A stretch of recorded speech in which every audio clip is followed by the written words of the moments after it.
আসসালামু আলাইকুম। শুরু করছি এক সমুদ্র প্রেম পর্ব ৩। লিখেছেন নুসরাত সুলতানা সেজুতি।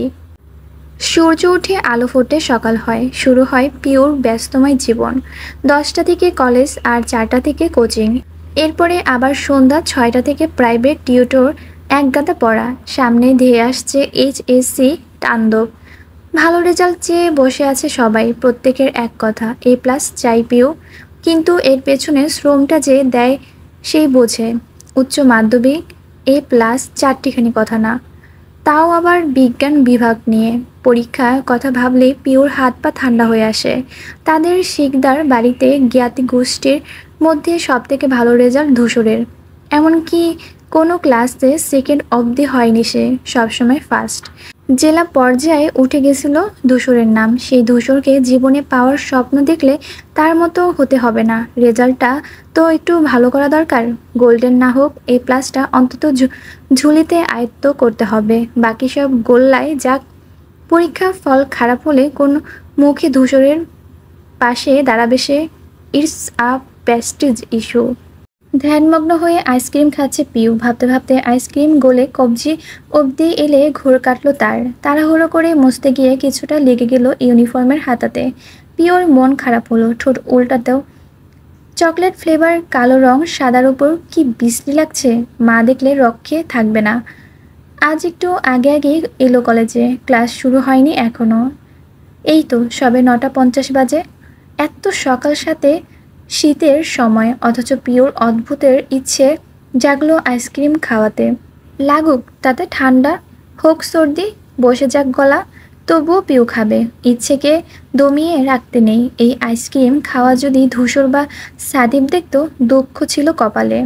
অবশ্য সাদীপ সুন্দর করে বলতো, সে কখনো পিওর উপর চটপাট দেখায়নি। কিন্তু ধূসর তেড়েমেড়ে এসে এক ঝটকায় কেড়ে নিত আইসক্রিম। তারপর এই রঙিন মিষ্টি বরফ খণ্ডটার জায়গায় হতো রাস্তায় কিংবা ডাস্টবিনে।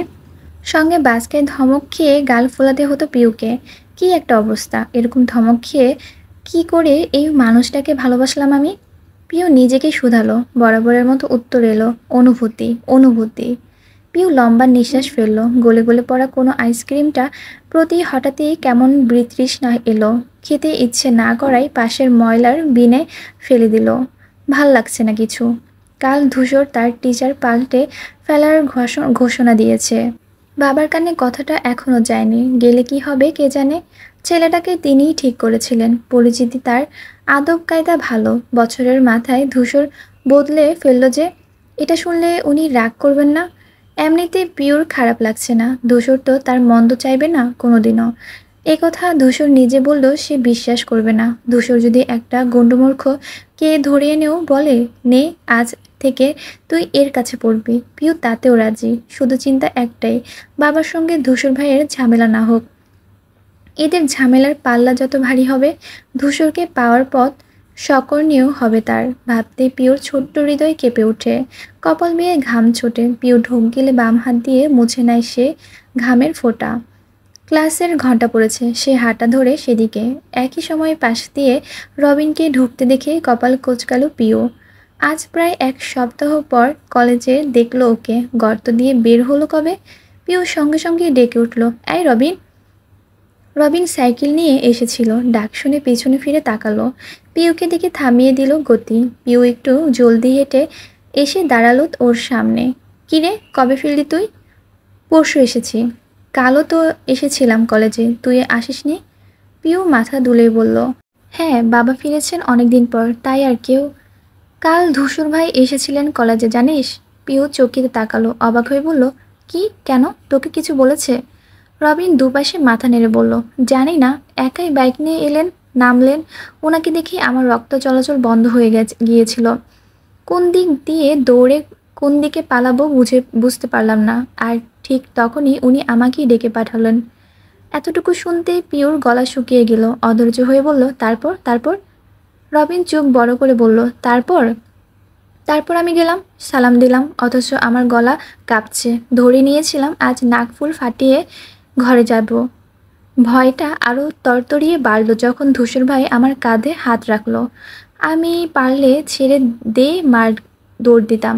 অথচ সেরকম কিছুই হলো না। উনি বেশ ঠান্ডা কণ্ঠে বললেন, এদিক ওদিক মন না দিয়ে ভালো করে পড়াশোনা করো কেমন। আমি ভয়ে ভয়ে মাথা নাড়ালাম। ব্যাস এতটুকু বলেই উনি চলে গেলেন। ভীষণ অবাক হয়েছি জানিস, তবে এখনো বুঝতে পারছি না ওটা উপদেশ ছিল না হুমকি। রবিন থামল, চেহারার ভীতির ছাপ এখনও আধো আধো। গত বছর সচক্ষে দেখেছিল ধূসরকে মারপিট করতে, তাও তাদের এলাকায় গণগণ এক ব্যক্তির ছেলেকে। সেই থেকেই ধূসরকে দেখলে আত্মা শুকিয়ে যায়। পিওর সাথে শুরু থেকে সম্পর্ক ভালো ছিল। পিউ মিশতো, হাসতো, গল্প করত। এত কাছাকাছি থেকে রবিনের কিশোর মন পড়ে গেল প্রেমে। ভেবেছিল পিওর একই রকম পছন্দ করে ওকে। সেই সাহস থেকে প্রেমপত্র দিয়েছিল সেদিন। অথচ কি হলো, সেই মাসুল হিসেবে পরাণ হাতে নিয়ে ছোটাছুটি করছে। রবিন কষ্ট নিয়ে শ্বাস টানলো। প্রিয় তখন গভীর চিন্তায়। প্রথম দিন ধূসরের প্রতিবন্ধী সঙ্গে আজকের এই ঘটনার মিল পেল না। এত সহজে এত অল্পের কথায় ধূসর মিটিয়ে নিল বিষয়টা। রবিন বলল, আমি একটা প্রতিজ্ঞা করেছি বুঝলি। প্রিয় ধ্যান ভেঙে তাকায়, কালো মুখে ছোট করে শুধায়, কি? লাইন মারার আগে চেক করে নেব মেয়ের বড় ভাইটাই আছে নাকি। যদি ধূসর ভাইয়ের মতো ডেঞ্জারাস বড় ভাই থাকে তবে নেটওয়ার্ক সেখানেই কাট। পিওর সবে সবে হওয়ার মন খারাপটা এক ধাপ বাড়িয়ে দিল রবিন। ইহজগতে তার সবথেকে বিশ্রী লাগা শব্দটা ব্যবহার করে বিগড়ে দিল মেজাজ। নাক চোখ কুঁচকে তাকালো পিও, খেপে টেপে একাকার হয়ে বলল, খবরদার রবিন, ধূসর ভাইকে আমার ভাই বলবি না একদম, খুব খারাপ হয়ে যাবে কিন্তু। পিওর হঠাৎই চেতে যাওয়ার ভরকানো রবিন ভীষণ অবাক হয়ে বলল, ওমা কেন? ধূসর ভাই তোর তো ভা। পরেরটুকু উচ্চারণ করার আগেই ওর কাঁধে শক্তপোক্ত চর বসালো পিউ। ভ্যাবাচাকা খেয়ে তাকালো রবিন। পিউ ফুঁসে উঠে বলল, উনি আমার ভাই নন, চাচাতো ভাই আর আপন ভাই এক নয়, বুঝেছিস? রবিনের হকচকানো মাত্রা কাটেনি তখনও। ঘাড় ডলতে ডলতে বোকার মতো মাথা নাড়ল। হঠাৎ বুঝেছে সে। পিউ বুকের সাথে দুহাত বেঁধে চটপট কণ্ঠে বলল, আপন ভাই মানে আপন ভাই। চাচাতো ভাইয়ের সাথে বিয়ের চান্স থাকে, আপন ভাইয়ের সাথে কি থাকে? রবিন দুই গালে দুটো চড় মেরে জিভ কেটে বলল, আস্তাগফিরুল্লাহ, না না না, থাকে না। পিউ আঙ্গুল উঁচিয়ে বলল, তাহলে আর বলবি উনি আমার ভাই?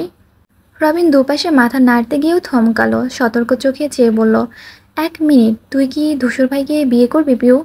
পিউ নেত্র শুরু করে বলল, কেন, তোর আপত্তি আছে? দাওয়াত পেতে চাস না? রবিন দুঃখী দুঃখী মুখ করে বলল, এটা কি ঠিক করলি? বাবা হতে চেয়েছি বলে মামা বানিয়ে দিবি? পিউ নাক ফুলালো, আরেকটা থাপ্পড় খাবি? এর মধ্যেই দ্বিতীয় ঘন্টা পড়ল ক্লাসের। কথা অসম্পূর্ণ রেখে দুজন ছুট লাগালো সেদিকে। বিকেলের দিকে বাড়ি ফিরল পিউ। ক্লান্ত সে এক পা করে সিঁড়ি বেয়ে উঠল। ঘরে ফিরতে যাবে তখনই কিছু কথায় কদম থামল সেখানেই। পিউ ঘাড় ঘুরিয়ে তাকালো, মনোযোগ দিল কথার উৎসের দিকে। ধূসরের বাবা মায়ের গলার সুর আসছে কানে। কণ্ঠ চেপে চেপে কথা বলছেন দুজন। পিউর আগ্রহ জাগলো। প্রতিবার ধূসরের নাম শুনতে পেয়েই পা বাড়ালো সেদিকে। দরজার বাইরে দাঁড়ালো এসে। একবার মনে হলো আড়ি পেতে কথা শোনা ঠিক হবে না। পরের বার ধূসরের কথা ভেবে শটান দাঁড়িয়ে রইল। মন কান দুটোই সজাগ রাখলেন। দরজা চাপানো, হালকা ফাঁকা থেকে স্পষ্ট কথা শোনা যাচ্ছে। আফতাব শিকদারের কণ্ঠই এলো প্রথমে। তিনি ভীষণ আক্ষেপ নিয়ে বলছেন, হবে না হবে না, তোমার এসব কথায় কোনো যুক্তিই নেই। রুবাইদা বেগম নিচু কণ্ঠে বললেন, কেন হবে না? হলেই হবে, তুমি চেষ্টা তো করে দেখো। কি করে হবে? কোনো বাবা মেয়ে দেবে তোমার ছেলেকে? মাথা ঠিক থাকলে বেকার ছেলেকে কেউ মেয়ে দেয় না বুঝলে? আহ, বেকার কোথায়, রাজনীতি করছে, নিজের খরচ করছে, চালাচ্ছে তো। রাজনীতির পাশাপাশি আর কোনো কাজের দরকার নেই? আছে তো নাকি? বাড়ি শুধু সবাই বলে বেড়াচ্ছে ব্যবসায় জয়েন হতে, শুনছে। পারিবারিক ব্যবসা আমাদের পর আর কে হাল ধরবে বলো? সাদিফ নিজের ইচ্ছে মতো প্রফেশন বেছে নিয়েছে, ওটা তাও মানা যায়, সম্মানের কাজ। কিন্তু তোমার ছেলে মারপিট করে বেড়ায়, রাস্তায় পথে ঘাটে স্লোগান দেয়, মিছিলে নামে। একটা কথা কানে তোলে না আমার, সবসময় গা ঝাড়া হাবভাব। আমি তো এখন আর কিছু বলাই ছেড়ে দিয়েছি, শুধু তটস্থ থাকতে হয়। এই বুঝি আমার ছেলে একটা কাণ্ড ঘটালো আর ভাইয়ের সব হামেল পড়ল আমার উপর। আমি কিছুতেই বুঝতে পারি না, আমার মতো এরকম মানুষ যার নামে কোনো দিন কেউ বলতে পারে না একটা ঝামেলাও জড়িয়েছি, কারোর সাথে ঝগড়ায় নেমেছি, সেই মানুষের ছেলে এতটা বেপরোয়া কি করে হলো? কার ছেলেও? কথায় কথায় কথাটা বললেও মাথায় বাজ পড়ল রুবাইদা বেগমের। সাংঘাতিক রকম তেতে বললেন, কি বলে তুমি? তুমি শেষমেশ আমায় নিয়ে সন্দেহ করছো? আফতাব শিকদার নির্বোধ বনে তাকালেন, আকাশ থেকে পড়ে বললেন, তা কখন বললাম? পাগল হলে? এই তো একটু আগেই বলেছ। কার ছেলে ও বলনি? কি বোঝাও এ দিয়ে? আফতাব শিকদার মাথায় হাত দিয়ে বললেন, ইয়াল্লাহ, এই মা ছেলের যন্ত্রণায় আমার নির্ঘাত অ্যাটাক ফ্যাটাক হয়ে যাবে। রুবাইদা বেগম কাঁদো কাঁদো কণ্ঠে বললেন, হ্যাঁ সে তো হবেই। বিয়ের পর থেকে সেবা সজসরা করে এখন বদনামের ভাগিদার হচ্ছি, সাথে টানছো আমার নিষ্পাপ ছেলেটাকেও। পিউ মুখ ভ্যাংচালো। ধূসরের পাশে নিষ্পাপ শব্দটা শুনে অতিষ্ঠ ভঙ্গিতে দুপাশে মাথা দোলালো। এ ছেলে নিষ্পাপ হলে সে তো দুধের শিশু। থাক, এখন তোমার সাথে এসব আজে বাজে আলোচনা করার মতো সময় নেই আমার। যা বলেছি পারলে কথাটা শোনো। ধূসরের বিয়ে দেওয়ার চিন্তা ভাবনা করো। দেখবে ঘরে বউ এলেই সব ঠিক হয়ে যাবে। ঘরের ছেলে ঘরে ফিরবে আমার। পিউ আটকে উঠল কথাটায়। ধূসরের বিয়ে দেবে মানে? ঘরের বউ আনবে তারই বা অর্থ কী? ধূসর ভাইকে অন্য কোথাও বিয়ে দেবেন চাচা চাচি? না, এ হতে পারে না। এই খবর শোনার আগে আমার মরণ হলো না কেন? দরজার বাইরে দাঁড়িয়ে পিউ মনে মনে আহাজারি শুরু করলো। তার ইচ্ছে হলো চাপানো দরজা ঠেলে এক্ষুনি কক্ষে ঢুকে যেতে, মেজমাকে কঠিন কণ্ঠে হুঁশিয়ার করতে, কোনো বিয়েটিও হবে না। তোমার ছেলের বউ হব আমি, বুঝেছ? আগে ধূসর ভাই আমার প্রেমে পড়ুক, তারপর এসব ভাবো। এখন রেহাই দাও মেজমা। কিন্তু আফসোস পারল না পিউ। তবে দুঃখে অধর কেঁপে কেঁপে উঠল, যেন এখনই কেঁদে ফেলবে মেয়েটা। উত্তর আফতাব শিকদার বললেন, মাথা খারাপ হয়েছে তোমার পুষ্প? কথা ভুলে গেছো বাড়ির বড় মেয়েও আছে। ছোট বোনের বিয়ে না দিয়ে ধূসর আগে ভাগে বিয়ে করবে কি করে? আগে তো ওর বিয়ে দিতে হবে না নাকি? কথাটা মাথায় ঢুকলো রুবাইদা বেগমের। বোঝার ভঙ্গিতে মাথা নাড়লেন তিনি। বিড়বিড় করে বললেন, তাই তো, আমার তো মনেই ছিল না। তাহলে বরং আগে পুষ্প জন্য ছেলে দেখব আমরা, তারপর ধূসরের বিয়ে, কি বলো? ওপাশ থেকে আর উত্তর এলো না। হয়তো আফতাব শিকদার সহমত দিলেন, কিন্তু পিওর কান্না কান্না ভাব উবে গেল তৎক্ষণাৎ। তটস্থ হলো সে। আগে পুষ্পর বিয়ে, আপুর বিয়ের পর ধূসর ভাইয়ের বিয়ে। কি সর্বনাশা কথাবার্তা! পিও তড়িঘড়ি করে রুমে ছুটল। কাঁধ থেকে ব্যাগ নামিয়ে এরপরে ছুট লাগলো মা বাবার ঘরের দিকে। সব ক্লান্তি অবসাদ কর্পূরের মতো মিলিয়ে গেছে তার। এনার্জি পাক যেন গায়ে ঢেলে দিয়েছে কেউ। বৃহস্পতিবার হওয়া আজ আমজাদ শিকদার ও আফতার শিকদার দুজনই বাড়িতে। হাফবেলার অফিস থেকে ফেরেন তারা। পিউ কলেজ ইউনিফর্ম গায়ে পরে এক দৌড়ে ঢুকে গেল মায়ের ঘরে। পায়ের ধূপধাপ শব্দ পেয়ে চোখ থেকে আড়াআড়ি রাখা হাতটা সরালেন আমজাদ। মেয়েকে দেখে কপাল গুছিয়ে উঠে বসলেন। এতটুকুতে উত্তেজনায় হাঁপিয়ে গেছে পিউ। আমজাদ সাহেব অবাক হয়ে বললেন, কী ব্যাপার আম্মা, এই অবস্থা কেন আপনার? পিউ কতক্ষণ জোরে জোরে নিঃশ্বাস ফেলল, পরপর উদ্বেগ নিয়ে বলল, আব্বু, আপুর বিয়ে দেবে কবে? আচমকা প্রশ্নে কিছুটা হতভম্ব হলেন আমজাদ। ভ্রু গুটিয়ে চেয়ে রইলেন মেয়ের দিকে। মেয়ের দিকে। পিউ এগিয়ে এলো, বাবার পাশে বসে বলল, আপু তো সবে অনার্সে উঠেছে, একে এত তাড়াতাড়ি বিয়ে দেওয়া কি উচিত আব্বু? আমজাদ সাহেব কিছুতেই কিছু বুঝলেন না, অবুঝের মতো বললেন, পুষ্পর বিয়ে? এসব তোমাকে কে বলল আম্মা? পিউ জিভ দিয়ে ঠোঁট ভেজালো, আমি শুনছি, মা মেজমা এরা সবাই বলাবলি করেছিল আপুর জন্য ছেলে খুঁজবে। তুমি এত জলদি ওর বিয়ে দেবে আব্বু? এটা কি ঠিক হবে? লোকে বলবে তুমি বাল্যবিবাহ দিয়েছ। আমজাদ শিকদার রাগী মানুষ, কিন্তু মেয়ের কথায় হেসে ফেললেন। মাথায় হাত বুলিয়ে নরম সুরে বললেন, বোকা মেয়ে বললে কি হয় নাকি? আগে পুষ্পর পড়াশোনা শেষ হোক, ও কতদূর পড়তে চাই শুনি, তারপর ওসব ভাববো। অনেক দেরি এখনো। পিওর ভেতরটা গদগদ হয়ে এলো আনন্দে, উচ্ছ্বসিত হয়ে বলল, সত্যি বলেছ? আমজাদ সাহেব মৃদু হেসে বললেন, হ্যাঁ। আর বড়দের এসব বিষয় নিয়ে তুমি অত ভাবতে যেও না। পড়াশোনায় মনোযোগ দাও, ভালো রেজাল্ট করতে হবে তো, তাই না? এখনও ফ্রেশ হওনি দেখছি, যাও হাত মুখ ধুয়ে খেতে যাও আম্মা। পিউ মাথা দোলালো। বাবার মুখের কথায় আশ্বস্ত সে। তার বাবা এক কথার মানুষ। এখনই পুষ্পকে বিয়ে দেবেন না। যখন বলেছেন তখন দেবেন না নিশ্চয়ই। আপুর বিয়ের দেরি আছে মানে ধূসরের আরও দেরি। ততদিনে সে কি পারবে না ধূসরকে নিজের প্রেমে ফেলতে? নিশ্চয়ই পারবে। পিউ ভরসা পেল। হাসি হাসি মুখটা ফিরে এলো আবার। ঝটপট ঘর ছাড়লো। আমজাদ শিকদার মেয়ের যাওয়ার দিক চেয়ে রইল। একটা পুত্র সন্তানের ভীষণ শখ ছিল তার। পিওর হওয়ার সময় ধরেই নিয়েছিল ছেলে হবে। এবার মেয়ে হয়েছে শুনে ক্ষুণ্ণ হয়েছিল, খানিক মন খারাপ করেছিল। কিন্তু যেই মুহূর্তে মেয়ের মুখখানি দেখলেন, মনে হলো তার মা স্বয়ং ফিরে এলেন যেন। গোলগাল ফর্সা ছোট্ট মুখটা অবিকল তার মায়ের প্রতিচ্ছবি। এরপর আর কোনো মনক্ষুণ্ণতা টিকল না। মেয়ের রূপে মাকে ঝাপটে ধরলেন বুকে। তিনি প্রচণ্ড মেজাজি মানুষ। পুষ্প জোরে হাঁটলে যেখানে রাগ দেখান, সেখানে পিওর বেলায় যেন মোমের মতো গলে যান।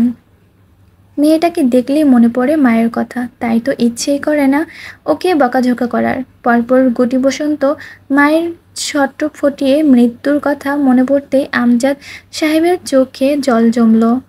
কটর ছড়ানো আগে হাতের আঙ্গুল দিয়ে মুছে নিল তিনি। পিওর মন একটু আধটু খারাপ। ভাতের থালায় হাত চললেও মুখের যাচ্ছে না। আকাশ কুসুম ভাবনার মত্ত সে, অন্য হাত গালে ঠেকে দেয়ালের দিকে তাকিয়ে। এই যে একটু আগে বাবার কাছে গিয়ে বোনের বিয়ে আটকালো, এটা একটু স্বার্থপরতা হয়ে গেল না? যদি না পেছনে ধূসরের বিয়ের কথা উঠতো, তবে কি এত লাফিয়ে চড়িয়ে যেত বাবার কাছে?